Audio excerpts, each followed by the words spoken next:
Teman masa kecil Bima Wijoyo dan aku berada dalam kecelakaan mobil yang sama. Dia menandatangani formulir persetujuan operasi Kania lebih dulu. Dia menginstruksikan para dokter untuk memprioritaskan operasi Kania, lalu menunggu dengan cemas di luar ruangannya selama 5 jam. Aku menandatangani surat-suratku sendiri. Pada saat dia mengingatku, dokter berkata, Nona Larasati telah dipindahkan ke fasilitas di luar negeri. Dia terpana. Setelah kecelakaan itu, Kania Ayu dan aku sama-sama didorong ke ruang gawat darurat. Bima meraih dokter pertama yang dilihatnya dan menandatangani surat-surat untuk Kania. Suaranya bergetar, prioritaskan operasi Kania. Dia rapuh sejak kecil. Dia tidak bisa menunggu. Aku berbaring di brangkar lain, darah menetes dari punggung tanganku, dan mendengarkan seorang perawat bertanya, Nona Jelita, di mana keluarga Anda? Aku melihat ke ujung lorong. Bima berdiri di sana, jasnya ternoda darah, jari-jarinya masih gemetar. Matanya terpaku pada pintu tempat Kania didorong masuk seolah-olah seluruh dunianya ada di baliknya. Bagiku, hanya ada seorang perawat muda yang menekan lukaku, berulang kali berteriak memanggil dokter. Tekanan darahnya terus turun. Patah tulang terbuka di kaki kanan. Dugaan pendarahan internal di perut, panggil dokter Setiawan. Perawat itu kemudian menoleh kepadaku, mencoba menarik perhatianku. Nona Jelita, Anda bisa dengar saya? Kami butuh tanda tangan Anda di formulir persetujuan operasi. Jelita, bisakah kamu tanda tangan? Aku mencoba membuka mulut, tetapi tenggorokanku terasa seperti karat. Aku terlalu lemah untuk memegang pena. Bima Wijoyo. Dia mendengar namanya disebut dan menoleh sekilas. Perawat melihatnya dan memanggil dengan putus asa, Tuan Wijoyo. Dia tidak merespons kami. Bisakah Anda membantu? Kami perlu tanda tangannya untuk melanjutkan operasi darurat. Bima menatapku kembali. Itu hanya sekilas. Matanya menyapu wajahku, bertahan kurang dari sedetik, lalu kembali ke pintu UGD Kania. Dia sadar, kan? Katanya dengan kening berkerut, mengabaikan urgensi perawat. Dia bisa menunggu. Prioritaskan Kania. Ketika dia mengucapkan kata-kata itu, lorong menjadi sunyi sejenak. Aku melihat ekspresi dokter berubah. Perawat itu membeku, tangannya yang menekan lukaku menegang. Bima dan aku telah menikah selama 3 tahun. Semua orang bilang dia dingin, bahwa Nyonya Wijoyo sangat beruntung bisa menikah dengan keluarga kaya raya. Tapi hanya aku yang tahu kebenarannya. Dia tidak punya hati. Hatinya hanya milik Kania Ayu. Jika Kania sakit perut, dia akan membatalkan rapat dewan direksi bernilai miliaran rupiah untuk mengantarnya ke rumah sakit. Jika Kania tidak bisa tidur, dia akan berkendara melintasi Jakarta di tengah malam hanya untuk membawakannya segelas susu hangat. Jika Kania berbisik, apa Kak Jelita tidak suka padaku? Dia akan mendiamkanku selama berminggu-minggu sampai aku akhirnya meminta maaf. Dan sekarang, saat aku sekarat di depannya, dia tetap memilih Kania. Perawat itu begitu panik, matanya memerah. Tuan Wijoyo, kondisi Nona Jelita lebih kritis, dia butuh operasi segera. Bima memotongnya dengan tidak sabar. Sudah kubilang, prioritaskan Kania. Dari celah pintu UGD, suara Kania muncul, samar dan lemah. Bima, jangan khawatirkan aku. Pergi lihat keadaan Kak Jelita. Dia selalu melakukan ini. Kata-katanya murah hati, tetapi cengkeramannya lebih erat dari siapapun. Seperti yang diduga, Bima segera membungkuk, suaranya lembut, seolah membujuk seorang anak. Jangan bicara. Dokter akan menyelamatkanmu lebih dulu. Aku tiba-tiba tertawa. Tawa yang menarik lukaku dan membuat pandanganku menjadi gelap. Dokter Setiawan berjalan ke sisiku, nadanya mantap. Nona Jelita, apakah Anda bisa menandatangani formulir ini sendiri? Aku menatapnya. Dia memegang formulir persetujuan risiko bedah di depanku. Kertas itu begitu putih hingga menyakiti mataku. Aku tidak bisa mengangkat tangan kananku, jadi aku harus menggunakan tangan kiriku untuk meraih pena. Perawat ingin membantu menstabilkan tanganku, tetapi aku menggelengkan kepala. Aku bisa melakukannya sendiri. Saat pena menyentuh kertas, darah mengotori tepinya. Aku menuliskan nama Jelita Larasati, huruf-hurufnya bengkok dan bergetar. Setelah goresan terakhir, aku mengembalikan pena itu kepada Dokter Setiawan. Dokter, tolong selamatkan saya. Dokter Setiawan menatapku, ada kilatan kasihan di matanya. Kami akan melakukan semua yang kami bisa. Aku mengangguk. Saat perawat mendorongku menuju ruang operasi, Bima akhirnya melirikku lagi. Dia sepertinya baru saja mengingat sesuatu dan alisnya berkerut lebih dalam. Jelita, jangan membuat ulah di saat seperti ini. Aku tidak punya tenaga untuk menjawab, juga tidak ingin. Saat pintu ruang operasi hendak tertutup, aku mendengar Bima berkata dengan suara rendah kepada asistennya. Dia selalu pengertian. Dia akan baik-baik saja. Kamu awasi terus situasi Kania. Kata pengertian menusuk jantungku seperti pisau tumpul. Aku pengertian jadi aku bisa disingkirkan. Aku pengertian jadi aku bisa menahan rasa sakit sendirian. Aku pengertian jadi hidupku bisa ditempatkan di urutan kedua setelah Kania. Saat lampu bedah menyala, aku tiba-tiba teringat pernikahan kami 3 tahun lalu. Saat Bima memasangkan cincin di jariku, dia melihat Kania menangis di bangku gereja. Dia ragu-ragu dan cincin itu hampir tidak terpasang. Setelah resepsi, dia tidak menemaniku ke rumah baru kami. Dia pergi untuk menghibur Kania. Malam itu, aku duduk di rumah baru kami yang kosong dengan gaun pengantinku sampai fajar. Ketika dia kembali, yang dia katakan hanyalah, Kania sedang emosional. Jangan mempersulitnya. Selalu kalimat yang sama. Jangan mempersulitnya. Biarkan saja dia. Kamu istriku. Kamu harus lebih dewasa. Aku memejamkan mata. Sebelum anestesi bekerja sepenuhnya, aku mengangkat tangan kiriku dan berjuang menyentuh cincin di jari manisku. Cincin itu tersangkut di buku jari, dan darah membuatnya sulit dilepas. Perawat mengira aku kesakitan dan mencoba menahan tanganku, tetapi aku menggunakan sisa kekuatanku untuk melepaskannya.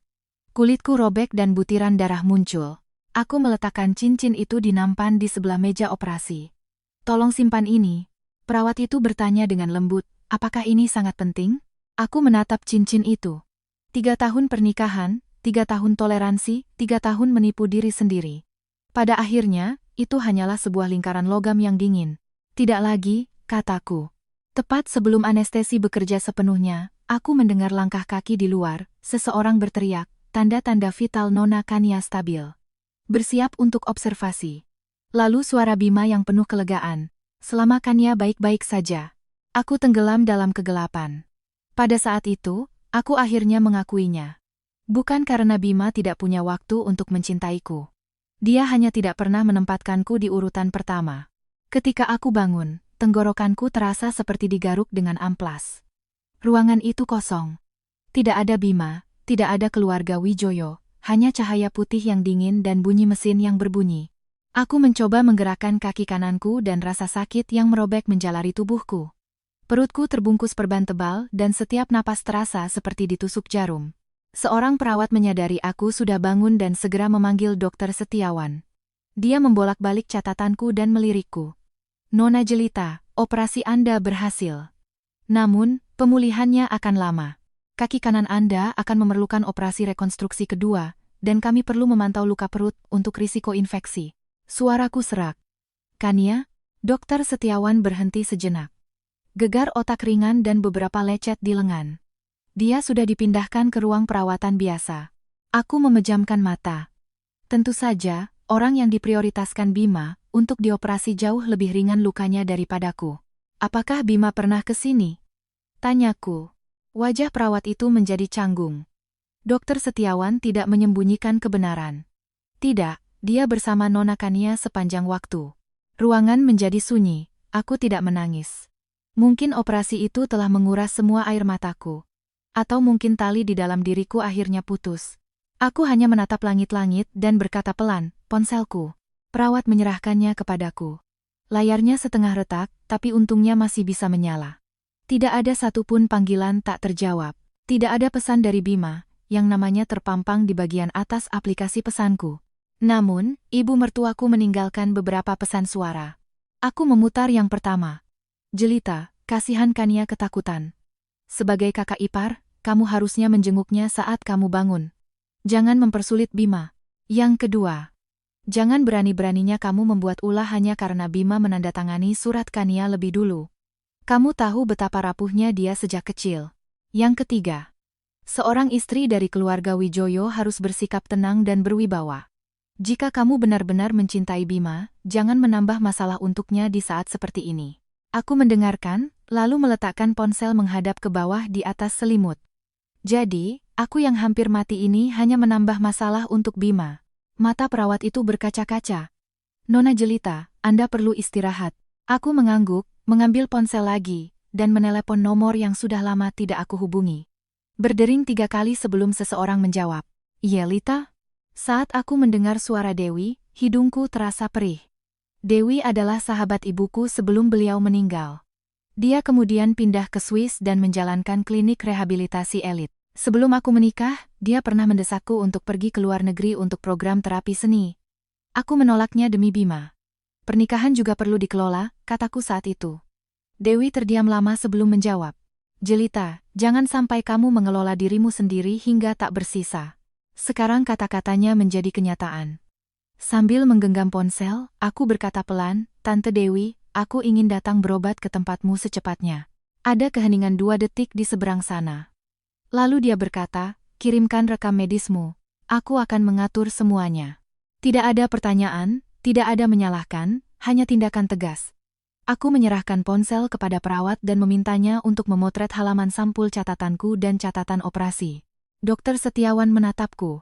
Nona Jelita, Anda yakin ingin pindah? Anda baru saja menjalani operasi besar. Ada risiko yang terlibat dalam penerbangan internasional. Saya yakin kita akan membutuhkan tanda tangan dari keluarga terdekat Anda. Aku tersenyum. Saya akan tanda tangan sendiri.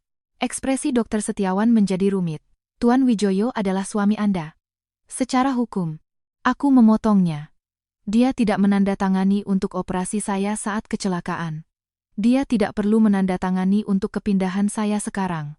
Ruangan kembali sunyi. Dokter Setiawan tidak mendesak lebih jauh. Dia membawa surat pernyataan pulang atas permintaan sendiri dan surat pernyataan risiko transfer.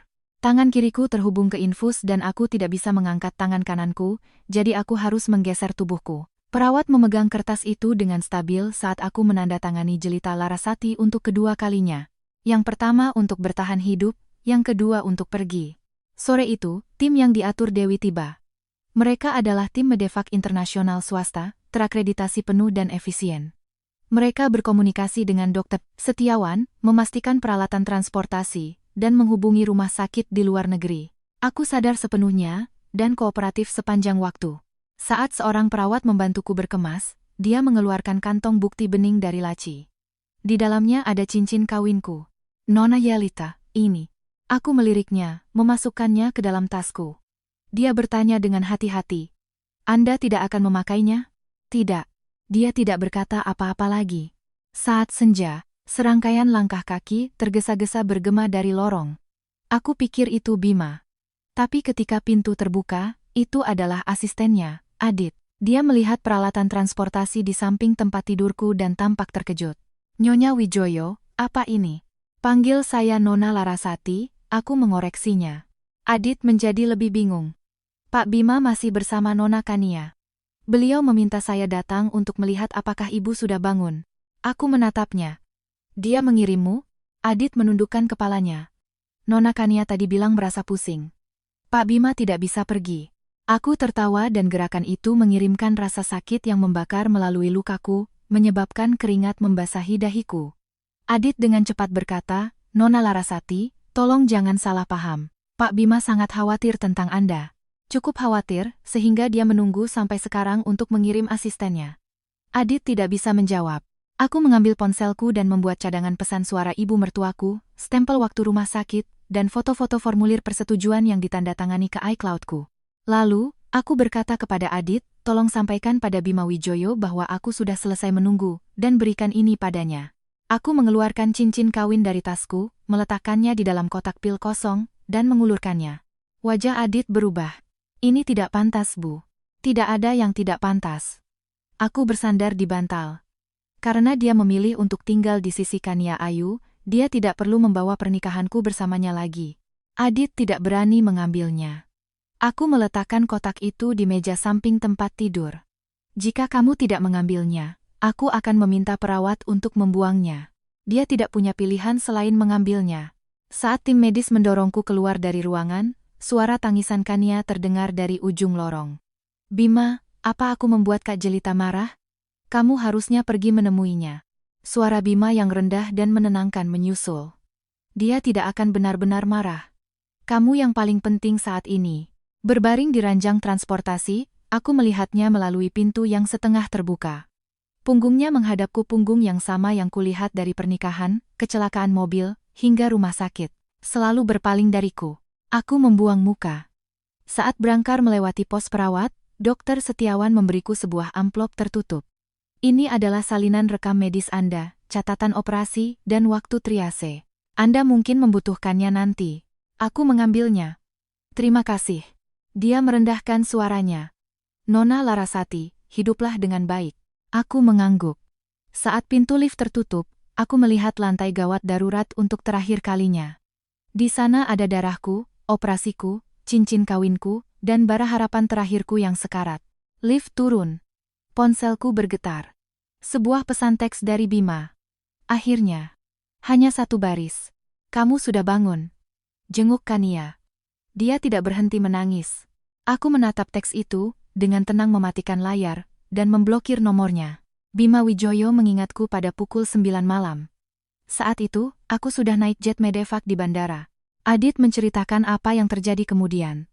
Setelah Kania tertidur, Bima akhirnya meninggalkan kamarnya. Seolah-olah dia telah menyelesaikan tugas monumental, dia melonggarkan dasinya dan dengan santai bertanya kepada Adit, bagaimana kabar Jelita? Wajah Adit muram. Pak, istri Anda. Dia masih marah. Bima mengerutkan kening. Dia sangat tidak masuk akal. Kania baru saja mengalami trauma. Sebagai istriku, dia harusnya lebih pengertian di saat seperti ini. Adit menyerahkan kotak pil itu. Istri Anda meminta saya memberikan ini kepada Anda. Bima membukanya. Ketika dia melihat cincin di dalamnya, wajahnya langsung menjadi gelap. Apa maksudnya ini? Adit tidak berani berbicara. Bima berjalan menuju kamarku yang lama. Dia mendorong pintu hingga terbuka. Kosong. Spray sudah diganti. Mesin sudah tidak ada. Di meja samping tempat tidur hanya ada setengah gelas air hangat. Dia berdiri di ambang pintu seolah-olah baru saja ditampar. Di mana dia? Seorang perawat mendongak. Nona Larasati telah dipindahkan. Dipindahkan kemana? Maaf. Karena peraturan privasi pasien, kami tidak bisa memberikan informasi itu. Suara Bima menjadi dingin. Saya suaminya. Dokter Setiawan kebetulan sedang berjalan keluar dari kantornya. Dia mendengar dan melirik Bima. Tuan Wijoyo, jadi sekarang Anda ingat bahwa Anda adalah suaminya. Wajah Bima menegang. Apa maksud Anda? Dokter Setiawan menutup sebuah map. Ketika Nona Larasati dalam kondisi kritis dan tidak bisa menandatangani untuk dirinya sendiri, Anda menyuruh staf untuk meninggalkannya dan memprioritaskan Nona Kania. Ketika Nona Larasati bangun dan membutuhkan keluarga di sisinya, Anda masih di kamar Nona Kania. Ketika Nona Larasati sedang memproses kepindahannya, asisten Anda muncul, tetapi Anda tidak.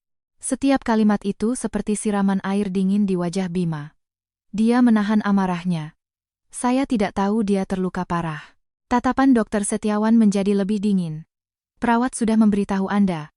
Dia mengalami pendarahan internal di perut, patah tulang terbuka di kaki kanan, dan tanda-tanda vital yang tidak stabil. Anda bilang dia masih sadar dan suruh selamatkan Nona Kania dulu. Bima membuka mulutnya, tetapi tidak ada kata yang keluar. Dokter Setiawan menambahkan, Tuan Wijoyo. Nona Kania adalah kasus observasi cedera ringan. Nona Jelita adalah kasus operasi darurat. Para dokter sudah menjelaskan ini kepada Anda saat Anda menandatangani formulir. Jari-jari Bima perlahan mengepal. Dia sepertinya akhirnya ingat. Dia ingat darah di lorong UGD. Perawat yang memanggil namanya. Cara aku menatapnya dari berangkar. Tapi sudah terlambat. Dia mengeluarkan ponselnya dan meneleponku. Panggilan pertama. Tidak ada jawaban. Panggilan kedua. Tidak ada jawaban. Panggilan ketiga langsung masuk ke pesan suara. Nomor yang Anda tuju saat ini tidak dapat dihubungi. Dia mulai mengirim pesan teks. Jelita, kamu pergi kemana? Hentikan ini dan kembali ke rumah sakit. Aku tahu kamu marah soal hari ini, tapi situasi Kania istimewa. Jawab saja teleponnya. Aku tidak membalas satupun. Saat itu, aku sudah terbang di atas Samudra Hindia. Dewi duduk di sampingku, menyelimutiku. Dia melihat layar ponselku yang retak menyala berulang kali, lalu meraihnya dan mematikannya. Jangan dilihat, kataku pelan. Dia mungkin baru tahu aku pergi. Dewi menatapku, matanya dipenuhi rasa kasihan dan marah. Jelita, kamu hampir mati. Dia tahu terlalu terlambat. Aku tidak berkata apa-apa. Saat pesawat mengalami turbulensi, rasa sakit yang tumpul berdenyut di seluruh tubuhku. Aku menggigit bibirku agar tidak berteriak. Dewi memegang tanganku. Kalau sakit, bilang. Aku menggelengkan kepala. Lebih baik sakit. Ini membantuku untuk ingat. Malam itu, Bima praktis mengobrak-abrik rumah sakit. Dia mencoba memeriksa catatan transfer dan ditolak. Dia mencoba menekan administrator rumah sakit, tetapi Dokter Setiawan menghalanginya, dengan alasan peraturan kerahasiaan medis. Akhirnya, dia berdiri di pos perawat, suaranya rendah dan tegang. Kemana dia pergi? Dokter Setiawan memberinya satu kalimat. Nona Jelita Larasati telah dipindahkan ke fasilitas di luar negeri. Bima membeku di tempat. Adit berkata bahwa pada saat itu, wajahnya menjadi pucat pasi seolah-olah dia akhirnya mengerti. Aku tidak pergi ke hotel.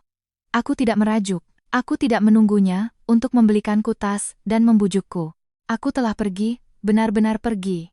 Ketika Bima kembali ke kamar Kania, dia baru saja bangun. Dia bersandar di bantal, wajahnya pucat, suaranya lembut. Bima, bagaimana kabar Kak Jelita? Apa dia masih marah padaku? Bima tidak menghiburnya seperti biasanya. Dia berdiri di kaki tempat tidur dan menatapnya. Dokter bilang lukamu ringan. Mata Kania berkedip. Aku sangat takut dan kepalaku pusing sekali. Kamu bilang dadamu sakit, kamu tidak bisa bernapas. Apa itu benar? Matanya langsung memerah. Bima, apa kamu menyalahkanku? Aku tidak ingin Kak Jelita salah paham.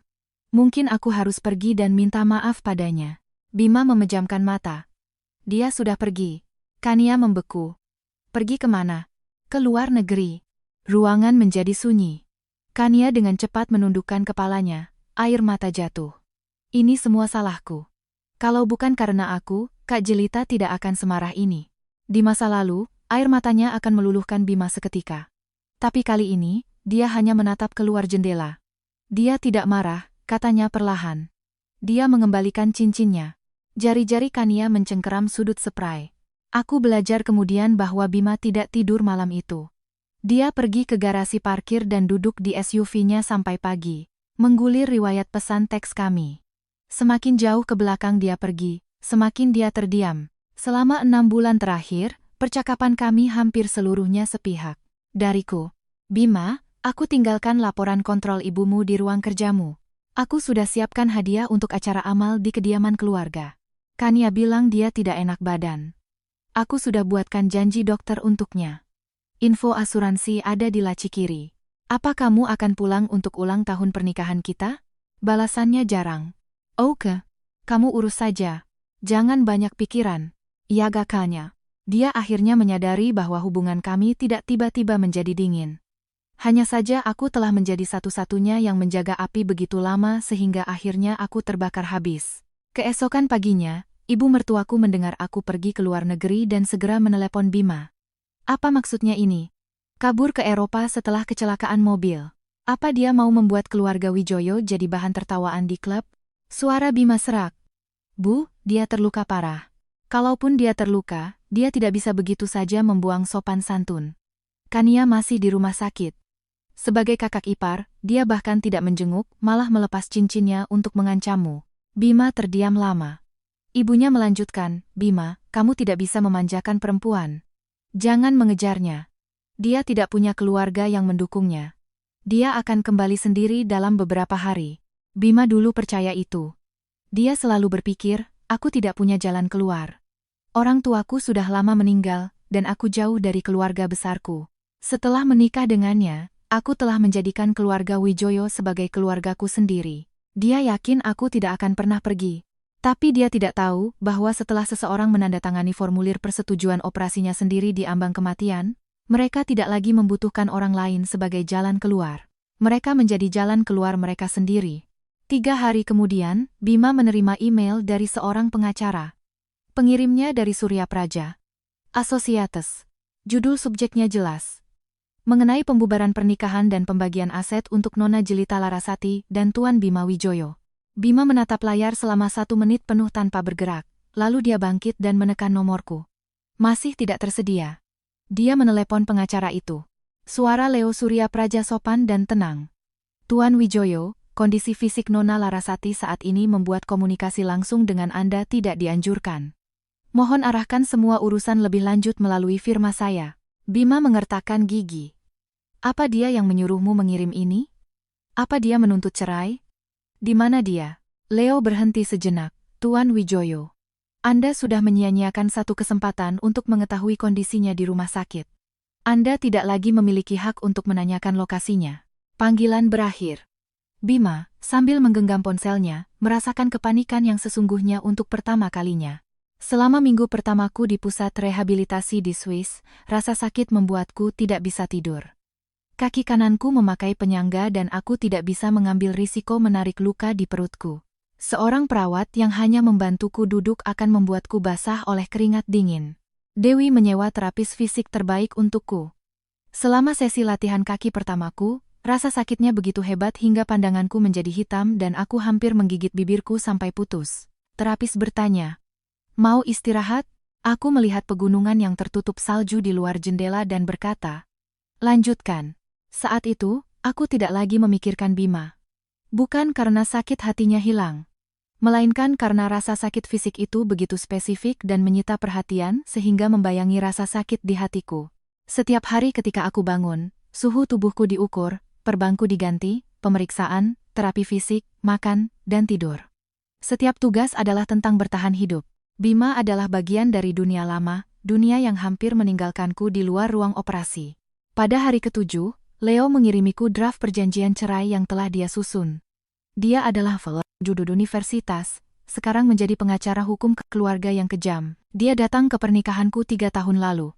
Di resepsi, dia melihat Bima meninggalkan acara di tengah jalan untuk mencarikannya dan hanya mengatakan satu hal. "Jelita." Hal paling berbahaya dalam pernikahan adalah ketika satu orang berpura-pura tidur. Aku tidak mengerti saat itu. Sekarang aku mengerti. Perjanjian itu jelas. Aku meminta pembubaran pernikahan. Aset pranikah akan tetap terpisah. Aset perkawinan akan dibagi sesuai dengan hukum yang berlaku. Selama pernikahan, Bima telah berulang kali menggunakan rekening gabungan keluarga untuk membayar tagihan medis, perumahan, perhiasan, dan perjalanan mahal Kania Reed yang totalnya mencapai 8,4 miliar rupiah. Jumlah ini harus dikembalikan ke aset perkawinan. Selanjutnya, untuk kediaman Wijoyo, aku secara pribadi telah membayar selama 3 tahun acara sosial, perjamuan amal, dan pengaturan layanan medis pribadi untuk mertuaku yang totalnya mencapai 2,8 miliar rupiah, yang perlu diganti dengan bukti kwitansi. Leo bertanya, apakah aku ingin memberikan ruang untuk negosiasi? Aku melihat layar dan menjawab, tidak. Dulu aku malu membicarakan uang, berpikir itu akan menyakiti perasaan kami sebagai pasangan, tetapi kemudian aku sadar bahwa orang yang tidak menghitung biaya seringkali diperlakukan seperti buku cek terbuka. Waktu, tenaga, dan uangku dianggap remeh. Kania menganggap remeh konsesiku. Bima menganggap remeh bahwa aku tidak akan pernah keberatan.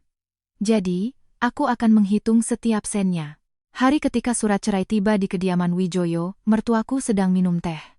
Menurut asisten Leo, ketika kurir FedEx mengantarkan paket itu, ibu mertuaku mengira itu adalah hadiah permintaan maaf dariku. Dia membukanya di depan beberapa kerabat Wijoyo. Ketika dia melihat kata-kata perjanjian cerai, wajahnya langsung berubah. Tidak masuk akal. Dia membanting kertas-kertas itu di atas meja kopi. Kania juga ada di sana. Setelah keluar dari rumah sakit, dia tidak kembali ke penthouse-nya, tetapi pindah ke kediaman Wijoyo, konon karena tante khawatir dia sendirian. Dia mengenakan gaun rajut putih, dan di pergelangan tangannya ada gelang berlian pusaka antik yang secara pribadi aku pilihkan untuk ibu mertuaku di sebuah lelang tahun lalu. Ibu mertuaku mengatakan berlian membawa energi baik untuk kesehatannya yang rapuh dan Kania bisa meminjamnya untuk sementara waktu. Dulu, aku hanya tersenyum. Sekarang, aku sadar itu bukan kemurahan hati. Itu adalah aku yang berulang kali menyerahkan batas-batas diriku sendiri.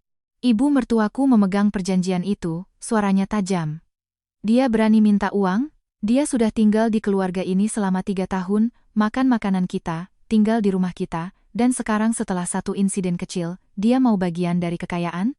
Seorang kerabat menimpali, perempuan muda zaman sekarang sangat ambisius. Bima itu tangkapan yang bagus, dan dia masih tidak puas. Dia mungkin melihat Kania kembali dan merasa tidak aman. Kania berkata dengan lembut, "Tante, jangan marah. Jelita mungkin hanya sedang kesakitan dan tidak berpikir jernih. Ibu mertuaku mencibir. Dia kesakitan? Kania, bukankah kamu juga ikut kecelakaan? Kenapa kamu tidak membuat keributan seperti dia? Kania menunduk. Bagaimanapun juga, Jelita adalah istri Bima. Wajar kalau dia ingin perhatian lebih darinya. Itu terdengar seperti pernyataan yang masuk akal, tetapi setiap kata adalah pengingat bagi mertuaku bahwa aku hanya bersaing untuk mendapatkan kasih sayang. Seperti yang diduga, ibu mertuaku semakin marah. Jika dia benar-benar mengerti tugasnya sebagai seorang istri, dia akan tahu kapan harus menyingkir. Kania dan Bima tumbuh bersama. Dia itu siapa? Ketika Bima tiba di kediaman, ruang tamu sedang kacau. Dia mengambil perjanjian itu dan wajahnya menjadi lebih gelap saat membaca. Ibunya masih berteriak, telepon dia sekarang dan suruh dia kembali ke sini dan minta maaf. Cerai. Dia pikir dia siapa? Bima tidak langsung merespons. Ketika dia sampai di halaman penyelesaian keuangan, jari-jarinya berhenti. Daftarnya sangat rinci. Tanggal tertentu, endoskopi untuk Kania Ayu, 35 juta dibayar dari rekening bersama. Tanggal tertentu, hadiah ulang tahun perhiasan untuk Kania, 280 juta, dicatat sebagai hadiah keluarga. Tanggal tertentu, perjalanan Kania ke Eropa, tiket kelas 1 dan hotel senilai 715 juta, dibayar dari rekening investasi pasca nikah Bima. Bahkan ada pembayaran di muka untuk suite orang tuanya yang ditingkatkan di retret kesehatan di puncak. Setiap item memiliki nomor referensi untuk kwitansi. Bima mendongak, Bu, Jelita yang bayar semua ini. Mata ibunya mengelak. Dia menantu keluarga Wijoyo. Apa salahnya dia mengeluarkan uang untuk menunjukkan rasa hormat kepada orang tua? Lagi pula, dia rela. Kenapa aku tidak tahu tentang ini? Kamu sibuk kerja. Ibu tidak mau merepotkanmu dengan hal-hal sepele seperti ini, kata ibunya membela diri. Rela. Aku memang rela. Rela memenuhi tugas keluarga Bima. Rela menyenangkan orang tuanya. Rela menukar uang dan waktu dengan rasa memiliki. Tapi kerelaan bukanlah lisensi untuk dikuras habis. Telepon Bima berdering.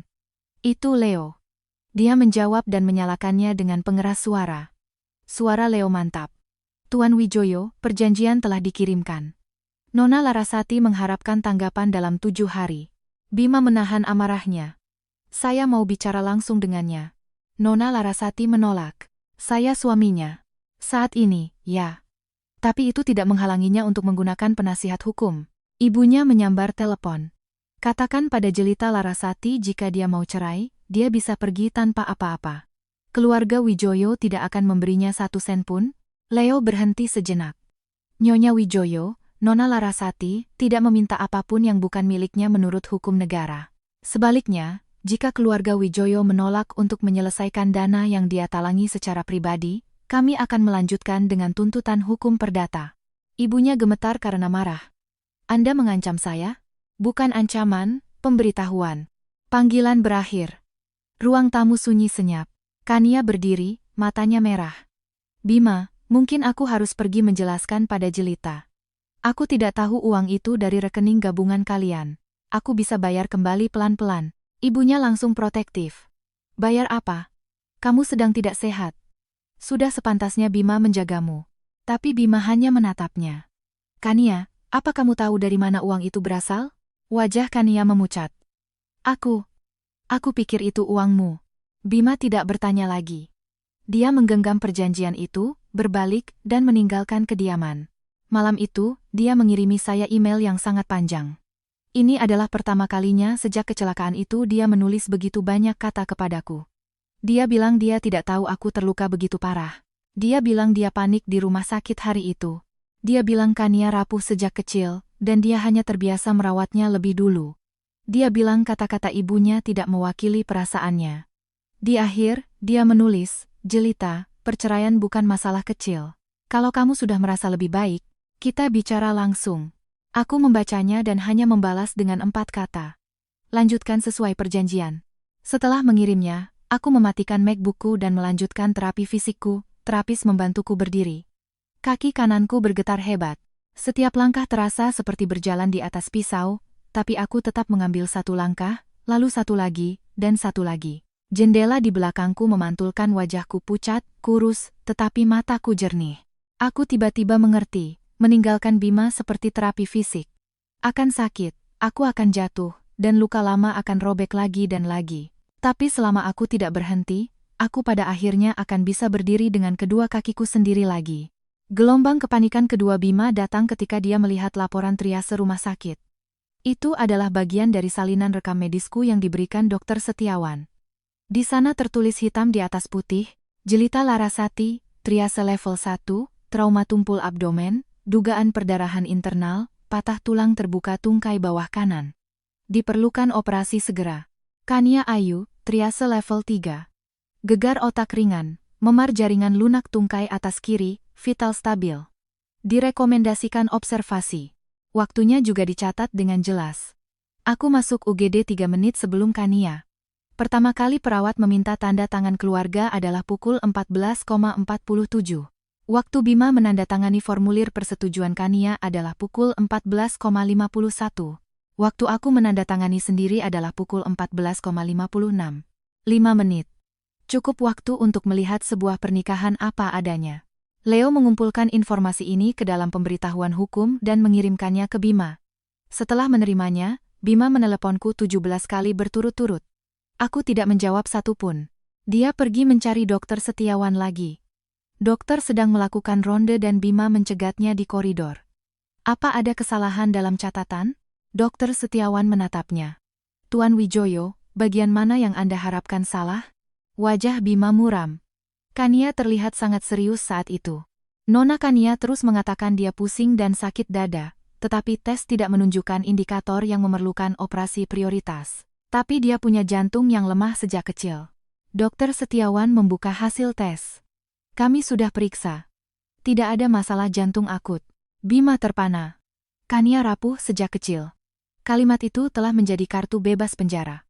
Selama bertahun-tahun, dia telah menggunakannya untuk mendapatkan begitu banyak pertemanan Bima, favoritisme keluarga Wijoyo, dan konsesiku yang berulang kali. Tapi laporan medis tidak ikut bermain dalam sandiwaranya. Mereka hanya menyatakan fakta. Bima mengambil laporan itu dan pergi mencari Kania.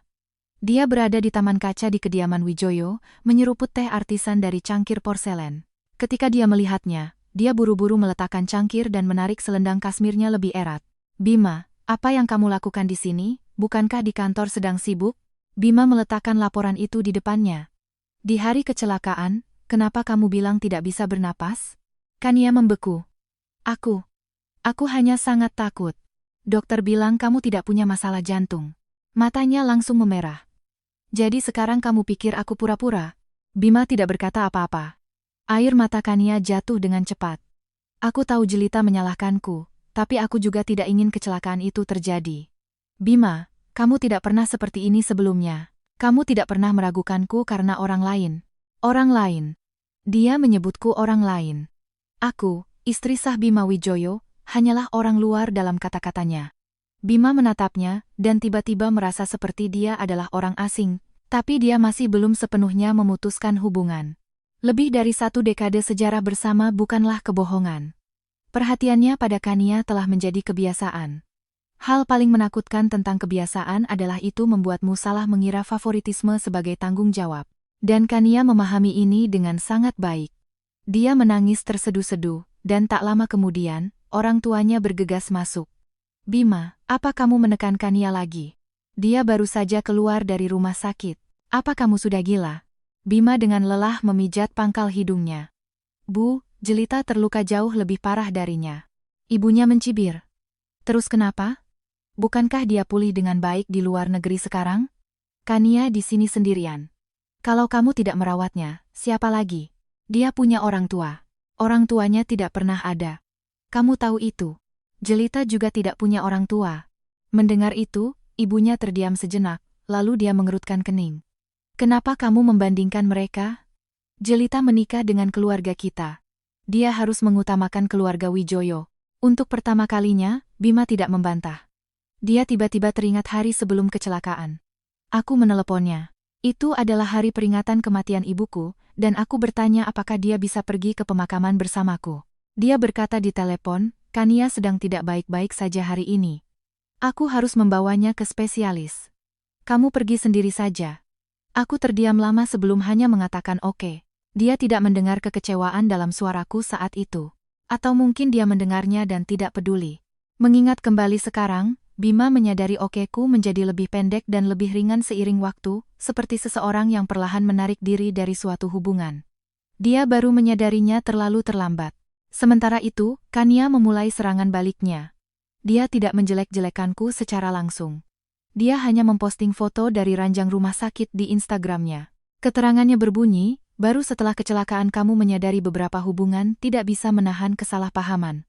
Aku harap Jelita cepat sembuh, dan aku harap dia berhenti bertengkar dengan Bima karena aku. Hanya dalam beberapa kalimat, dia melukiskan dirinya sebagai korban. Komentar dari lingkaran sosial mereka dengan cepat membanjir. Kamu terlalu baik. Istrinya picik sekali. Kalian kan teman masa kecil begitu lama. Apa yang harus dicemburui? Kudengar dia kabur begitu saja ke Eropa. Bukankah itu hanya memaksa suaminya untuk mengalah? Seseorang mengirimiku tangkapan layar. Itu dari seorang kenalan di lingkaran Sosialita Club. Dia bertanya dengan ragu-ragu, Jelita, apa yang sebenarnya terjadi denganmu dan Bima? Semua orang bilang kamu sangat cemburu, sampai tidak menjenguk Kania setelah kecelakaan. Aku melihat komentar tanpa amarah. Aku hanya meminta Leo menyimpan tangkapan layar postingan Kania. Leo bertanya, haruskah kita merespons? Belum. Apa kamu tidak khawatir narasinya lepas kendali? Aku melihat jadwal terapi fisik di mejaku. Tidak.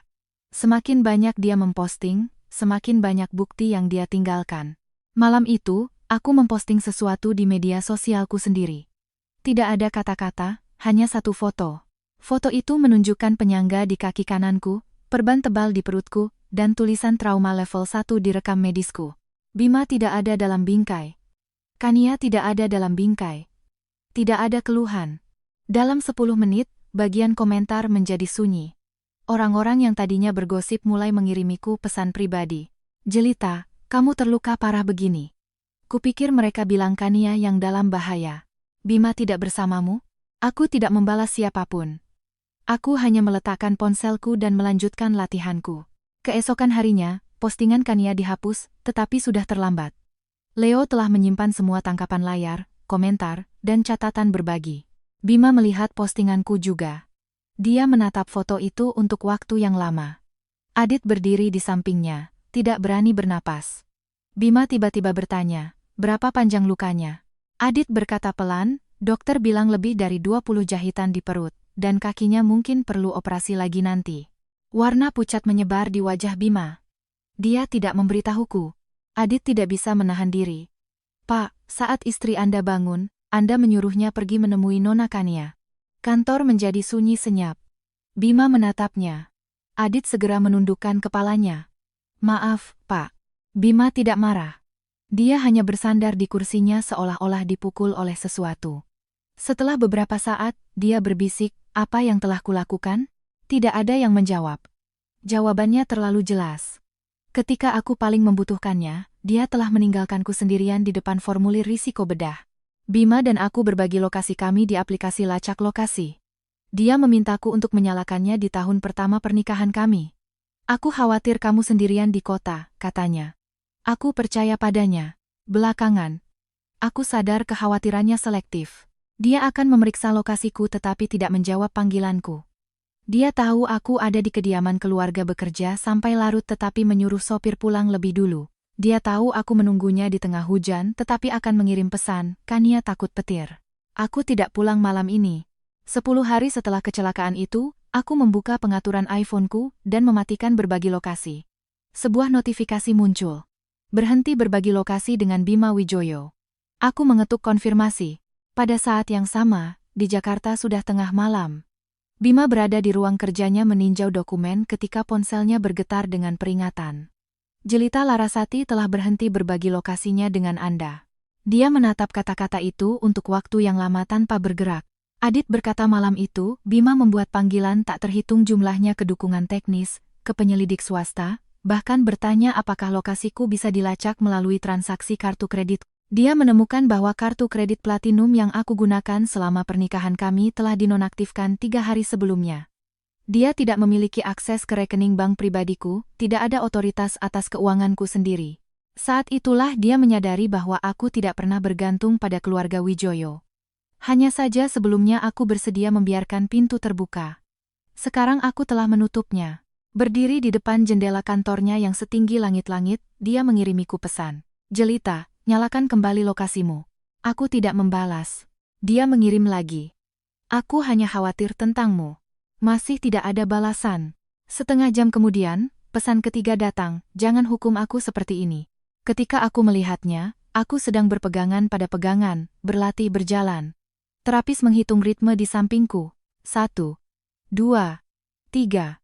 Aku bergerak perlahan, setiap langkah adalah rasa sakit yang tajam dan jelas. Ponselku menyala. Aku membaca pesan itu dan menghapus percakapan. Hukuman. Bima masih berpikir kepergianku berkisar padanya. Bahwa aku mematikan lokasiku untuk menghukumnya. Bahwa aku ingin cerai untuk membuatnya menyesal. Bahwa aku pergi ke luar negeri agar dia mengejarku. Dia tidak mengerti. Aku hanya tidak menginginkannya lagi. Selain lokasi, aku membatalkan semua pengaturan yang berhubungan denganku di keluarga Wijoyo. Janji temu bulanan di retret kesehatan orang tuanya di puncak, aku yang membuatnya. Tinjauan gaji staf kediaman, aku yang melakukannya. Daftar hadiah untuk anggota keluarga besar Wijoyo, aku yang menyusunnya. Bahkan janji temu dokter pribadi Kania pernah diatur olehku. Ini adalah hal-hal sepele yang tidak pernah dipedulikan Bima. Orang tuanya tentu tidak melihatnya sebagai pekerjaan. Mereka hanya akan berkata, Jelita, kamu kan di rumah saja. Urus saja. Dulu aku pikir itu hanya mengurusnya. Baru setelah aku terbaring di ranjang rumah sakit aku menyadari tugas-tugas kecil itu perlahan-lahan telah menjebakku, mengubahku menjadi manajer properti tak berbayar keluarga Wijoyo. Aku mengirim email ke retret dan membatalkan otorisasi pembayaran pribadiku untuk semua layanan di masa depan. Aku mengirim pesan kepada manajer kediaman dan menyatakan bahwa mulai sekarang, semua pengeluaran harus dikonfirmasi oleh mertuaku secara langsung. Aku mengirim pemberitahuan resmi ke klinik pribadi Kania untuk menghentikan semua tagihan ke akun keanggotaanku. 1 jam kemudian, mertuaku meledakkan ponselku. Aku tidak menjawab. Mereka beralih ke pesan suara.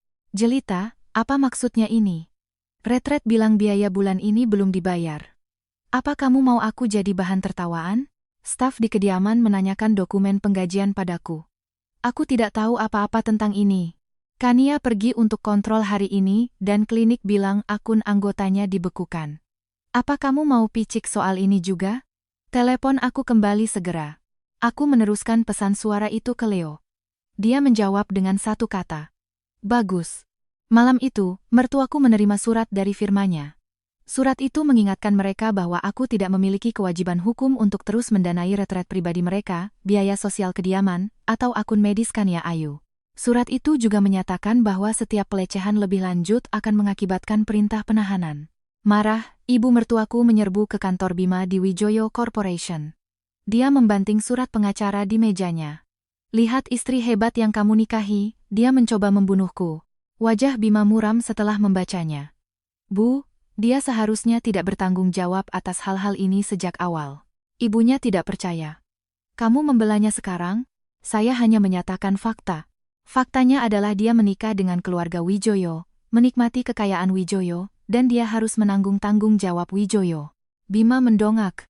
Kekayaan apa yang dia nikmati? Ibunya terdiam. Selama 3 tahun, aku tidak pernah mengadakan pesta ulang tahun yang mewah, tidak menuntut perhiasan dari Bima, dan bahkan bulan madu kami dibatalkan karena Kania sakit perut dan dirawat di rumah sakit. Aku tinggal di kediaman Wijoyo, tetapi aku lebih seperti seorang manajer. Bima memberiku kartu tambahan, tetapi pengeluaran terbesarnya adalah biaya retret orang tuanya dan kewajiban sosial keluarga. Ibu mertuaku, bingung dan marah, balas menembak, sekarang kamu menyalahkanku? Bukankah kamu yang memanjakannya? Kalau saja kamu tidak menikahinya, semua ini tidak akan terjadi. Kania jauh lebih pengertian darinya. Bima terdiam. Ibunya memanfaatkan kesempatan itu. Minggu depan adalah gala ulang tahun ke-80 nenekmu di klub golf. Semua kerabat akan ada di sana. Kamu suruh Jelita tampil lewat video. Minta maaf pada Kania, dan kita akan lupakan semua ini. Minta maaf. Dia sudah membuat keributan yang begitu jelek. Dia harus memberi muka pada keluarga Wijoyo. Bima mengerutkan kening. Dia tidak akan setuju. Ibunya mencibir, dia harus. Kamu katakan padanya. Jika dia tidak muncul, dia tidak akan mendapatkan sepeser pun dari perceraian. Ketika pesan ini sampai kepadaku, aku baru saja menyelesaikan terapi fisikku. Leo bertanya, haruskah saya menolak? Aku menyeka keringat dingin dari dahiku. Tidak. Dia terkejut. Kamu akan berpartisipasi? Ya. Aku melihat salju yang setengah meleleh di luar jendelaku. Keluarga Wijoyo menginginkan panggung untuk menyelamatkan muka. Aku akan memberikannya. Leo dengan cepat mengerti. Materi apa yang perlu saya siapkan? Aku membuka file cadangan di ponselku. Formulir persetujuan bedah, catatan triase UGD, pesan suara ibu mertuaku, tangkapan layar media sosial Kania, laporan keuangan perkawinan, dan permintaan surat panggilan untuk rekaman pengawasan lorong rumah sakit dari hari kecelakaan. Aku tidak berencana menggunakan hal-hal ini secepat ini. Tapi karena keluarga Wijoyo begitu terburu-buru untuk menempatkanku di atas panggung, aku akan memastikan semua orang melihat siapa yang benar-benar pantas memohon pengampunan. Sehari sebelum gala, Bima meneleponku. Kali ini, aku menjawab. Dia terdiam lama, jelita. Aku tidak berkata apa-apa, suaranya serak. Jangan anggap serius kata-kata ibuku. Kamu tidak harus tampil di gala. Kenapa tidak? Tanyaku. Kamu belum sehat, aku tidak sehat. Kamu akhirnya tahu. Ujung telepon yang lain menjadi sunyi. Aku melanjutkan. Bima, aku akan menghadiri gala. Kamu mau aku minta maaf? Dan kebetulan, aku juga punya beberapa hal untuk dikatakan. Dia langsung tegang. Apa yang akan kamu lakukan? Aku tertawa pelan. Bukankah kamu selalu bilang aku pengertian? Aku melihat file bukti yang terorganisir di layar komputerku. Besok, aku akan menjadi pengertian untuk terakhir kalinya. Pada hari gala ulang tahun ke-80 Nenek Bima, Ballroom Club Golf di Pondok Indah bermandikan cahaya. Aula besar itu menampung lebih dari selusin meja yang diisi oleh kerabat, mitra bisnis, dan kaum elit Jakarta. Mertuaku memasang layar besar di sebelah meja utama, konon agar aku bisa mengucapkan selamat ulang tahun kepada nenek melalui Zoom. Kenyataannya, mereka ingin aku menundukkan kepala di depan umum. Sebelum aku siaran langsung, Leo memeriksa kembali semua file. Dewi menyesuaikan selendang di pundakku. Dia melihat wajahku yang masih pucat dan bertanya dengan lembut, "Kamu bisa hadapi ini?" Aku mengangguk. Bisa. Ketika kamera menyala, terjadi sedikit kehebohan di aula. Aku berada di kursi roda dengan dinding putih pusat rehabilitasi sebagai latar belakangku. Penyangga di kaki kananku terlihat. Aku kehilangan banyak berat badan. Bima berdiri di bawah layar. Saat dia melihatku, ekspresinya berubah. Namun, ibu mertuaku bertindak seolah-olah dia tidak bisa melihat luka-lukaku. Dia memegang gelas sampanye dan tersenyum ramah. Jelita, semua orang ada di sini. Kami tidak menyalahkanmu karena tidak bisa kembali mengingat kesehatanmu. Panggilan ini, 1. Untuk mengucapkan selamat ulang tahun pada Oma, dan 2. Untuk meluruskan beberapa kesalahpahaman. Aku menatapnya. Silakan. Mata ibu mertuaku menyipit. Dia tidak menyangka aku akan begitu tenang. Kania duduk di sebelah Bima mengenakan gaun desainer merah muda pucat, perban kecil masih di lengannya. Dia melihatku dan segera berdiri. Kak Jelita, tolong jangan salahkan Bima. Semua salahku hari itu. Aku seharusnya tidak membuatnya takut. Suaranya pecah dan banyak orang di aula mulai menatapnya dengan kasihan. Ibu mertuaku melanjutkan dengan mulus, Jelita, Kania sudah bicara, kamu harus lebih dewasa. Bima merawatnya lebih dulu hari itu karena dia rapuh sejak kecil. Bagimu sebagai istrinya untuk mempermasalahkannya sampai cerai itu keterlaluan. Kerabat mengangguk setuju. Seseorang berbisik, istrinya membesar-besarkan masalah. Bukan berarti dia selingkuh. Yang lain berkata, muncul dengan kursi roda sekarang. Apa dia mencoba mencari simpati? Bisikan-bisikan ini sampai ke telingaku melalui mikrofon. Wajah Bima semakin gelap. Dia mulai berbicara, Bu, hentikan. Ibunya melotot padanya. Kamu diam. Ini harus diselesaikan hari ini. Dia kembali ke layar, nadanya menuntut. Jelita, sekarang di depan semua orang, katakan bahwa kamu tidak akan lagi membuat masalah soal Kania dan Bima dan bahwa kamu akan menarik surat cerai. Lakukan itu dan aku akan melupakan ini. Aku melihat ruangan yang penuh dengan tamu dan merasa semuanya menggelikan. Aku hampir mati di meja operasi dan mereka menyelidiki kurangnya kemurahan hatiku. Aku dipaksa menandatangani surat hidup atau matiku sendiri, dan mereka menyelidiki keputusanku untuk pergi. Aku menyelamatkan hidupku sendiri, dan mereka menyelidikiku karena mempermalukan keluarga. Aku menatap kamera dengan tenang. Nyonya Wijoyo, karena Anda ingin meluruskan kesalahpahaman, mari kita lakukan. Aku mengangkat sebuah dokumen ke kamera, Teksnya cukup jelas untuk membuat gelisah. Ini adalah laporan triase UGD dari hari kecelakaan. Kania Ayu, triase level 3, cedera ringan. Jelita Larasati, triase level 1, kondisi kritis. Diperlukan operasi segera. Gelombang bisikan menyebar di ruangan itu. Ibu mertuaku mengerutkan kening. Apa yang kamu lakukan? Aku tidak menjawabnya. Aku mengangkat kertas kedua. Itu adalah formulir persetujuan operasiku. Tanda tangan Jelita Larasati goyah dan noda darah di sudutnya tampak mencolok di atas kertas putih. Dan ini adalah formulir persetujuan yang harus aku tanda tangani untuk operasi penyelamatan hidupku sendiri karena suamiku menyuruh dokter untuk memprioritaskan Kania. Aula menjadi sunyi senyap. Suaraku tidak keras, tetapi cukup jelas untuk semua orang. Pada hari kecelakaan, aku mengalami pendarahan internal di perut dan patah tulang terbuka di kaki kanan. Kania mengalami gegar otak ringan dan lecet di lengan. Perawat mengingatkan Bima 2 kali bahwa aku memerlukan tanda tangan anggota keluarga. Dia menjawab, selamatkan Kania dulu. Bima yang berdiri di bawah layar kehilangan semua warna di wajahnya. Ibu mertuaku mencoba menyela. Itu karena aku memotongnya. Karena Kania rapuh sejak kecil. Dokumen ketiga muncul. Laporan pemeriksaan Kania dari hari itu. EKG normal. Tanda vital stabil. Tidak memerlukan operasi darurat. Seseorang terkesiap. Kania tampak seperti akan pingsan. Jelita, kenapa kamu melakukan ini? Aku benar-benar kesakitan. Aku tidak pura-pura. Aku menatapnya. Apa aku bilang kamu pura-pura? Dia tersentak. Aku hanya menyajikan rekam medis. Nona Ayu, apa yang begitu kamu takuti? Saat aku mengatakan ini, cara orang menatapnya berubah. Ibu mertuaku akhirnya panik. Jelita, ini pesta ulang tahun. Apa kamu harus membuat keributan yang begitu jelek? Aku mengklik file berikutnya, sebuah klip audio. Suara ibu mertuaku memenuhi pengeras suara. Jangan berani-beraninya kamu membuat ulah hanya karena Bima menandatangani surat Kania lebih dulu. Kamu tahu betapa rapuhnya dia. Seorang istri Wijoyo harus tenang dan berwibawa. Jika kamu benar-benar mencintai Bima, jangan menambah masalah untuknya. Beberapa istri di antara penonton bergeser tidak nyaman. Seseorang berbisik, wanita itu terluka parah begitu. Dan mereka menyuruhnya untuk berwibawa? Itu keterlaluan. Wajah ibu mertuaku pucat pasi. Kamu merekamku? Itu pesan suara yang Anda kirim, aku mengingatkannya dengan tenang. Tidak perlu merekam. Bima akhirnya angkat bicara. Jelita, sudah cukup. Aku menatapnya. Kamu pikir sudah cukup? Bibirnya bergerak, tetapi tidak ada suara yang keluar. Bima, lanjutku, selama 3 tahun terakhir, setiap kali Kania membutuhkanmu, kamu menyuruhku untuk membiarkannya. Dia sakit perut, aku biarkan. Dia tidak bisa tidur, aku biarkan. Ulang tahunnya, aku biarkan. Mata Bima memerah.